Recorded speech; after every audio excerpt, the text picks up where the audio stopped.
So today we're going to learn a method called completing the square. Now this is not easy and it does have quite a few steps. So we're going to go through two examples. Let's see what it is first of all. So far we have learned two methods of sketching parabolas.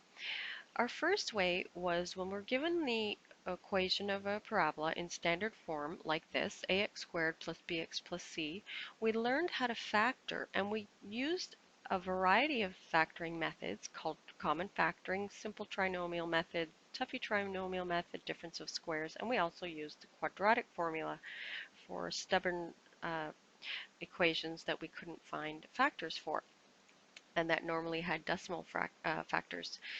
Then those gave us the x-intercepts when we factored into two brackets, and when we added those and divided by 2, we found the middle, which gave us the vertex, and then we were able to graph it. Now we've also learned the vertex form, and that's when the equation of the parabola is given to us in this form: a bracket x minus h squared plus k, and sometimes h and k are called p and q.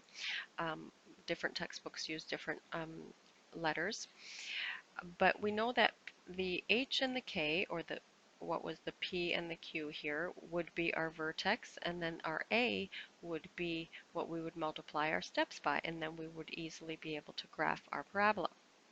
Now, this arrow in the middle here shows us, well, there must be a way to go from standard form to vertex form, because notice that vertex form has a lot fewer steps when getting to the graph. When we're in standard form, we have all these steps to go through before we can get to the sketch of the graph. So let's investigate a method called completing the square, and that will allow us to take these kind of equations in standard form and change them into vertex form for easier sketching. So let's start with a simple method, simple trinomial first, and investigate that one. Now the steps I've written out for you on the side so that you can understand what's happening as we go along. So first of all, we have our equation given in our standard form, which is y equals ax squared plus bx plus c. And then what we're going to do with that is we have to take half of b, which is 3, and square it. Okay, that's our first step. So notice that b from up here was 6. So we take half of that, which is 3, and we square that, which is 9. And what we do is we insert positive 9 and negative 9, and we have to push the 3 along. So right inside here, next to the 6, we have to insert 9, positive 9, and negative 9. So notice that we pushed the 3 along. The 3's got to move out of the way, and we're going to take that half of b, which we squared. So we took half of 6, which was 3. We squared it. That's 9. So we're going to add a 9 and we're going to minus a 9. And we're going to close that part in brackets, and the 3 gets pushed along to the side. So that is the first step. And notice that we really haven't changed the equation because it's still balanced.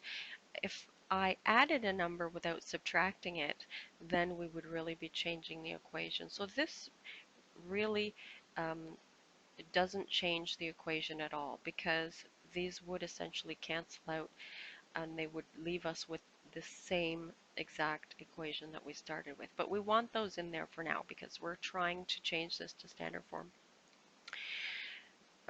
Vertex form. Okay, so the next step is we're going to take this last number here, and it's got to go outside of the bracket. So that's the next step here. It says take the negative 9 outside of the bracket, not the positive 9. And we always write plus the number and minus the number. It must be in that order. So the last number has to go outside the bracket. So notice what's going to happen now. Notice that this negative 9 went outside of the bracket. So here it is here. Just take the negative 9 outside. It's always the last number, and the last one inside the bracket is always the negative one. We always write positive and then negative. Okay, so we've done that third step.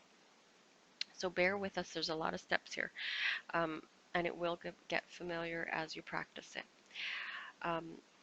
So the next step is factor the perfect square trinomial and tidy up the end. So we're going to do two steps. We're going to tidy up the end. We'll call this the tail part. Tidy up the tail.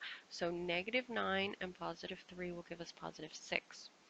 And this part we're going to factor. This is actually a simple trinomial.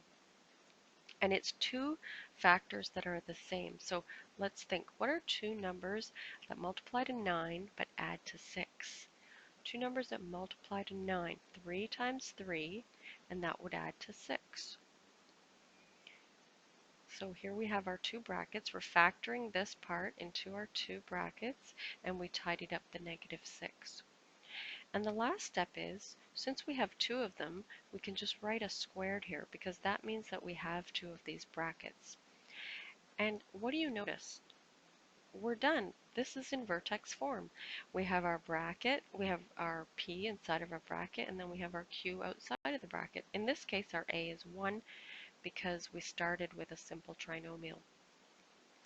Now here's a clue about finding these two factors. These two factors are always the same number that was half of b. So you always put whatever half of b was originally when we did this step up here, you just put that same number here. And you can skip writing this step. You can go directly to this step because you know that the number is 3 and there's going to be always going to be two of the same bracket. Okay, so since we're done and we have our equation in vertex form, what we can tell from that information is that our A is 1, our P is -3, and our Q is -6. So this is a parabola that has the same steps as a standard parabola, 1, 3, 5, 7, and it's been shifted to the left 3, and it's been shifted down 6. Or you could start by going to a vertex, which is -3, -6, and you could draw a parabola that opens upward with standard steps. Let's try another one. So this one has an additional step to it because A is not 1. A is -2 here, but most of the steps are the same. So first of all, we need to have A by itself, so or x squared by itself. So we don't want anything in front of the x squared. So we're going to factor out the -2 first. And we're only going to factor it out of the first two terms. So we're only going to factor this and this term, not the last one, because this A value will never factor out of all three. It will only factor out of the first two. So notice that our -2 can go into here and it can go into 8 as well. So we'll take that out first. So notice that we factored out a -2, and recall how we do common factoring. So -2 times x squared would give us this back, and then -2 times a +4x would give us -8x back. And then, as usual, this -3 or the last number just gets pushed along to the side. Okay, so now we can do the same steps as before. Now we can take half of b. Okay, so we're going to take, and we just ignore the -2 for now. We always want to work with just a plain x squared plus the x as well. So take half of b, and then we're going to square it, and then we're going to insert +4 and -4. So half of this is 2. 2 squared is 4. So that's why we're going to add a 4 and minus a 4, and we're going to keep that within the bracket. So there's our two half of b squareds that we added here inside the bracket here, and then we minused it here. Now notice the word insert. The reason I underline the word insert is because, you know, when you're texting and you insert something, the rest of the stuff gets moved along. It doesn't get written over and erased, but when you start typing, when you do insert, then whatever is here gets pushed along. So that happens when you're texting or when you're word processing something, like writing an essay in Microsoft Word. Okay, let's go to the next steps. The next step's the same as before. We want to take this last number and take it outside the bracket. So again, recall that we always write positive and the negative in that order, and then the last number here gets taken outside of the bracket. But be careful. Last time we just took it right out. this time we have to multiply it by what's in front of the bracket. There's an a value here. That's called distributive property. All of these things are affected by the number in front. They are meant to multiply all of the things inside of the bracket when we remove the bracket. So since we're removing the bracket just for the last number, that has to get multiplied by the -2. So notice what we're doing here. We're going to take the -2 times the 4 in order for that -4 to come outside of the bracket. So -2 times -4 is +8. +8 and -3, we're going to tidy that up. And we're also going to factor our simple trinomial inside here.